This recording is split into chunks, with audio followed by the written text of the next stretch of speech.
Welcome to the Book Show, a celebration of reading and writers. I'm Joe Donahue.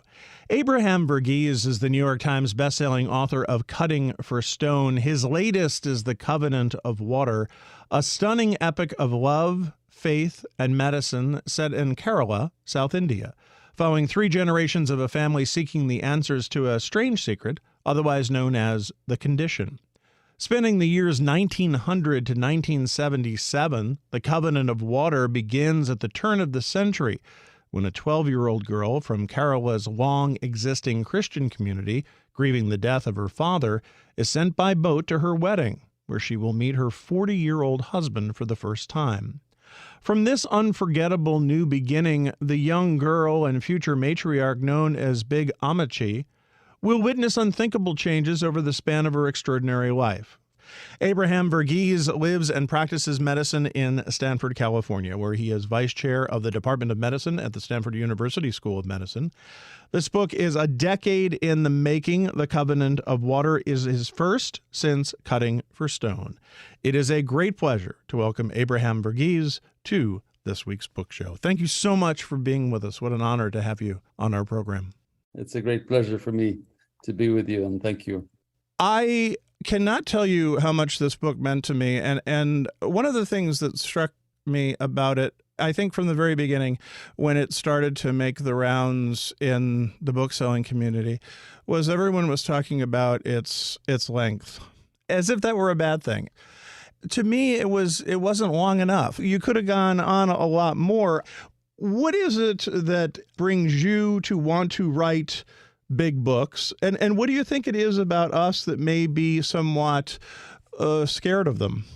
It is a big book, and I didn't really set out necessarily to write something that long, but with time, characters just sort of expanded and situations got longer. But I needed the confidence of my wonderful editor, Peter Blackstock, to say, the book has to be the right length for this story, and this book is the right length. And he wasn't at all scared off from it. And I think there's sort of a mood in publishing that makes people very nervous of big books, regardless of what's in them. And I think that's pretty unfair. I was fascinated by what you just said, Joe, because it echoes exactly something Oprah said to me on the phone when she told me that I was being picked, which was that she reached a certain point in the book and was looking ahead to see how many pages are left and was disappointed that there were only 100 pages left, And so that's exactly the sentiment you want from the reader, to be so into the work that they don't want it to stop. So your words are music to my ears. Thank you. Well, you're very welcome. I think it points to something else, which is that because you are so gifted in creating and setting up this story, that those final 100 pages are so enlightening and amazing because they bring all of these disparate strands together. And you can't imagine when you're 100 pages out that it's all going to fit so beautifully together. And yet it does. And that speaks to your craft of what you're able to do, throwing so much out there and then suddenly bringing us to one final place. Well, the craft might look effortless to the reader. There's a lot of sweat and blood and happy accidents, and some things aren't even planned. You just begin to see them as you go along.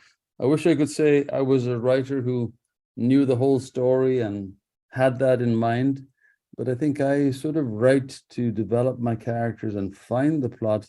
But there is a moment when I become identical in position to the person who plots the whole thing out, because then I know exactly what's going to happen and I can make sure all the pieces fit and go back and put in the right pieces to make it all come together neatly.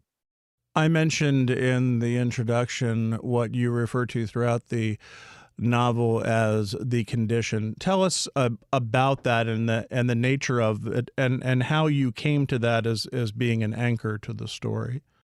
Well, I think when you visit Kerala, it's inescapable that water is everywhere, and that's how people get around this lattice work of backwaters and canals and rivers and the annual monsoon. And so I like the idea of this paradox of a land where everybody swims before they walk, and having a family with certain members who can't swim because they're at great risk for drowning and still manage to drown anyway. I came to that because, I've always, as a teacher of medicine, been fascinated by some rare diseases, and this disease is one that I'd often question residents about. I'd ask them, so what do you think of a condition that causes familial drowning? What could do it? And, it's a nice way to just get people to stimulate their thinking. I suspect also, Joe, that, in the last decade, my hearing has deteriorated quite a bit. It wasn't great to begin with. And so issues of hearing, and which is very much tied into this risk of drowning for these people in the book, made this the choice thing for me to use as the device in the novel. And it's also a bit of a conceit, but I think it echoes what happens in medicine, where someone has something, people have a label for it, but no understanding. But then over the grand sweep of time, medicine progresses and you know what this thing is. And I love that idea of having a disease unfold as it did historically. I mean, there are diseases now we don't quite understand, and 100 years from now, they'll be smiling, looking back at us, thinking what simpletons we were when they think Right. about this condition.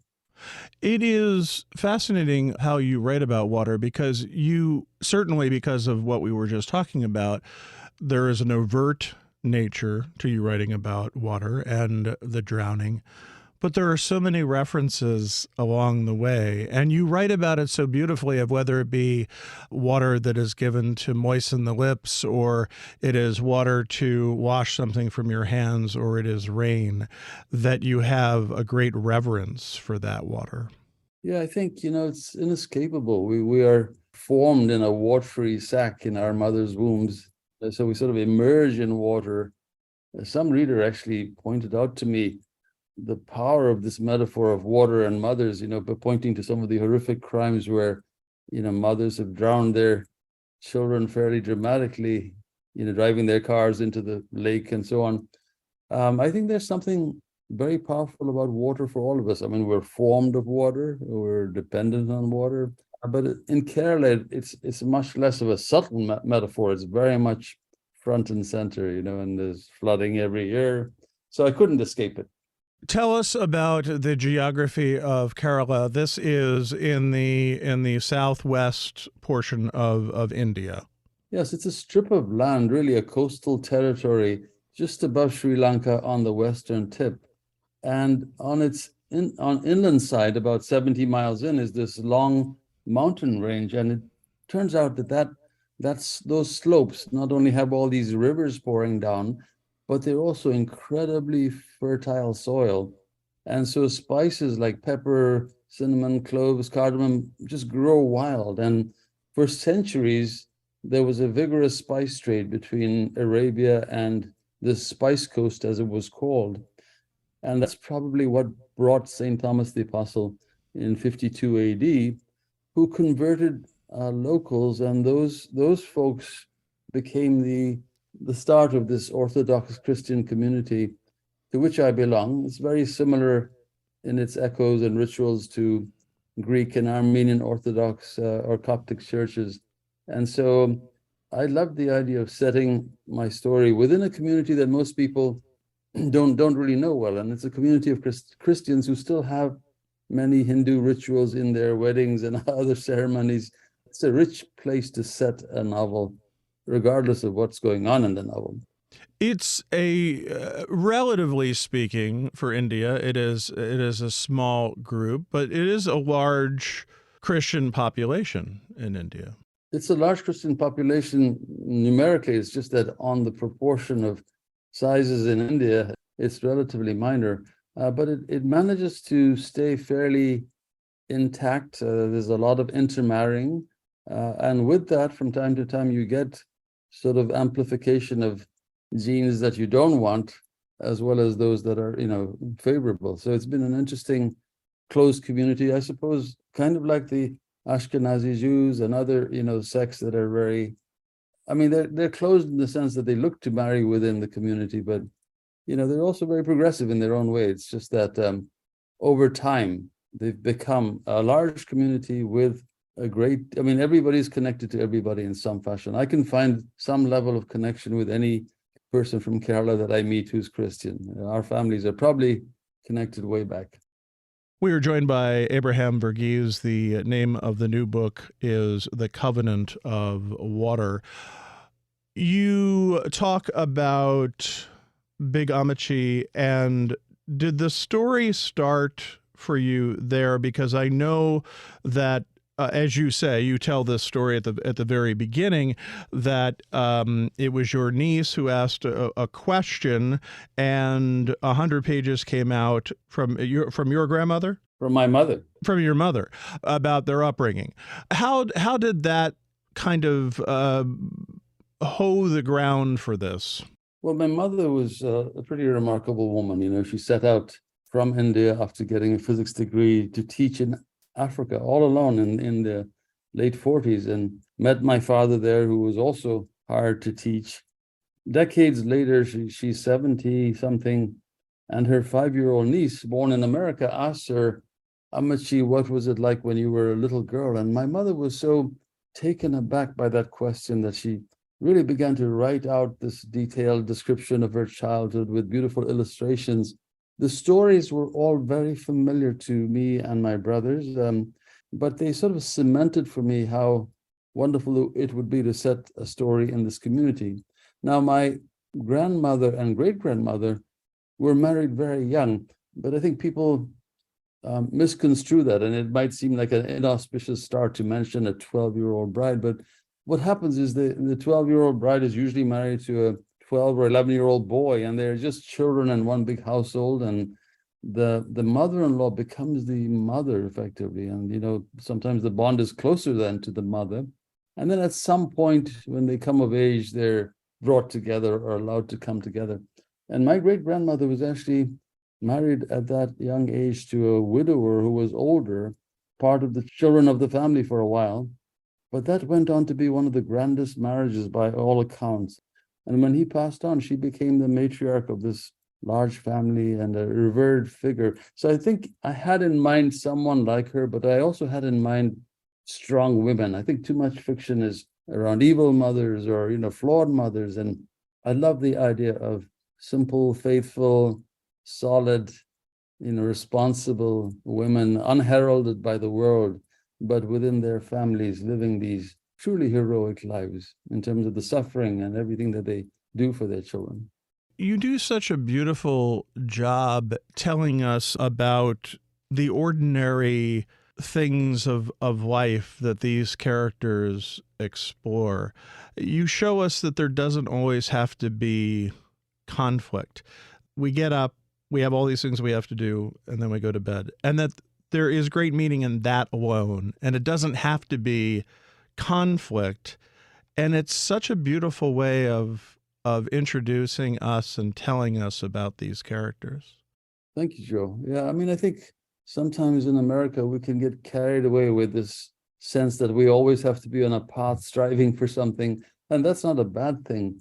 But there's sort of something beautiful about people whose only ambition is to live that day well, you know, begin with a prayer, end with a prayer, do everything they do that day well. It was refreshing for me as a child to go back to my grandmother's house for the summer.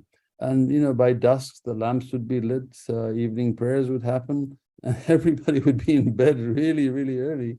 And after a while, it was so soothing and comforting. It was a shock to go back to civilization, so to speak. Of course, now everything's changed, you know, obviously there's electric light and all that. But I watched that transition from lamplight to electricity, and I actually kind of regretted it because there was something so absolutely beautiful about the glow of lamplight. And my grandmother didn't want a light in her room. She was very happy with the lamp she carried. That is something that brings a strength to the characters, right? And the other thing about these characters is they're all pretty likable. I mean, maybe one or two exceptions, but these are a lovely group of people. Well, I'm glad to hear you say that. I mean, on the one hand, I've heard that my characters are altogether too good sometimes, but they didn't necessarily start out that way. As you know, in the middle generation, one of the sons is, you know, is flawed and makes a lot of mistakes, but I think the trick is to make him still feel relatable, likable. I mean, I love this story about how someone once asked Lee Marvin, who spent his whole life playing villains, Mr. Marvin, how come you always play bad guys? And he said, son, I've never played a bad guy in my life. In other words, he played a person. Their actions were evil, but they never saw themselves necessarily as evil. And I think that has to be central to any character I create. I mean, we're all flawed. We're all, have our issues, and sometimes they have great consequences for others, and therefore they're evil, if you like. But I think the reader still has to, even in those evil characters, find something to identify. Like when Macbeth looks at the blood on his hands and we go, oh, he has a conscience. That's our reaction, not bloody murder. It's funny how we relate to fictional characters. Abraham Verghese is our guest on the book show this week. The Covenant of Water is the new novel. It is published by Grove Atlantic. So you're looking at these generations over 70 years, and while there are, as you mentioned a moment ago, as obviously there are advances, but we learn so much about how these characters learn about their families and learn about those who came before them and the secrets that emerge. And so you start off at the beginning of the book, and we learn about the central family, and then you bring us from Carlisle to Scotland. What was it about that you said, okay, this is where we're going to take a slight deviation?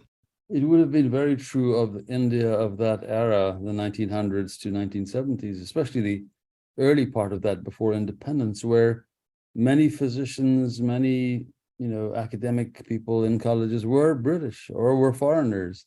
And so it was natural that I would have a foreigner in there. And as I developed the character of Digby, and developed his backstory, it just seemed like a wonderful thing to bring in his childhood as a relief from a fairly intense opening section that has to do exclusively with the Paramble family in Kerala, clear the reader's palate with sort of a new character, but in a new locale. And that was a lot of fun to do. So the book has, a couple of chapters, one section in Glasgow before Digby makes his way to India. That was fun. I think it gives the novel sort of a global or bigger sweep than just being confined to this one place. So you talk about fun, but I had the great pleasure of listening to you do the audiobook, which is you reading for 31 hours. Man, you do a great Scottish accent. I'm glad to hear you say that. I think that was one of the most challenging things I did. I actually auditioned for the role in the sense that I didn't want to do it if I couldn't be as good as anybody trying to do this, with the advantage of being able to pronounce some of the ethnic phrases and words, I mean, all of which are translated, but nevertheless, I didn't want a reader from the place to be jarred by, someone mangling pronunciations. Although they're not going to be happy with my accent, I think I felt I could do a better job. And then, of course, you have to identify different characters by slight changes in pitch, maybe a bit of accent, but not overdoing it. My Scottish friends might argue that I gave Digby more of an Irish than a Scottish accent, but whatever. It was the best I could do. I'm glad you liked it. It's very hard for me to listen to it. Is there a detachment at some point when you're reading it, and you're reading it as a story, and then you realize, oh, right, I wrote this, and there are things that you learn about it that perhaps as a writer and just looking at the words and not listening to it in your headphones, that you learn of a story you're telling, maybe even subconsciously? I think if you're asking if I'm experiencing it as a reader as opposed to experiencing it as a writer, I don't think so. I think I'm too wedded to the text to be able to be that far removed that I can actually experience my story. But some interesting things did happen. First of all, even though I always read aloud what I write, but I'm doing that in small sections, there was something very amazing about reading my whole book in 2.5 weeks. First of all, it was very emotional, not just for me, but for the producer and the technician. We were teasing each other because there were segments where we were all in tears because, and here I was, there's nothing about this that I didn't know, but I was in tears. And the second is the thing that you just alluded to, which is I began to see connections within my work that if I had really put them in deliberately would have been immensely clever of me, and I didn't.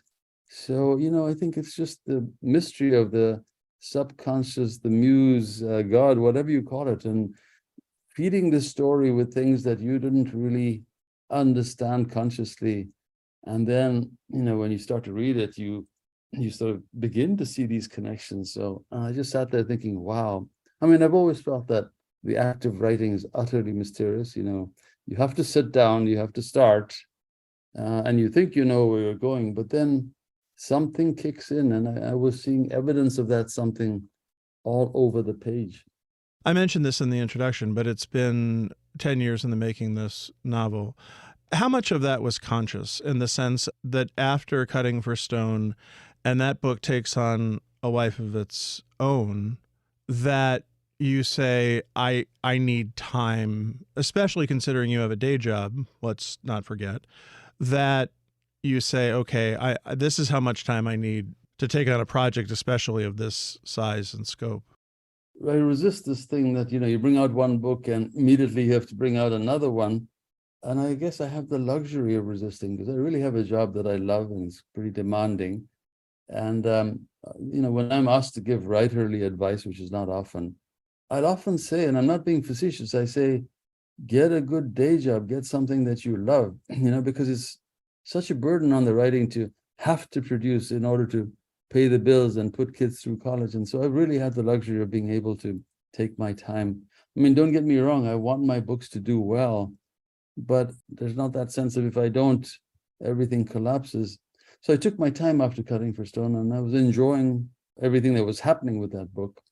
But I didn't think it would take 10 years. That wasn't the plan. It just wound up, for various reasons, just took longer than I thought. And, I also spent a lot of time getting it right.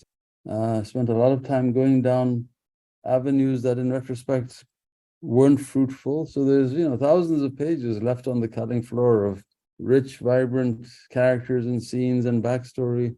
But that's how it is. I think to me, it's something like, at least for me, it is. I wish it weren't. So it's like you've got this block of granite in front of you and you have to chip and chip and chip and lose 80% of it to find the figure that you had in mind realized in the center. And so it's an inefficient task, at least for me.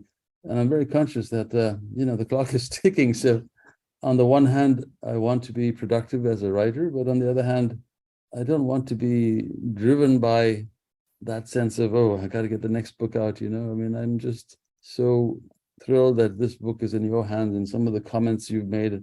That's good. One should be in the moment and really relish that. That's what I'm trying to do right now.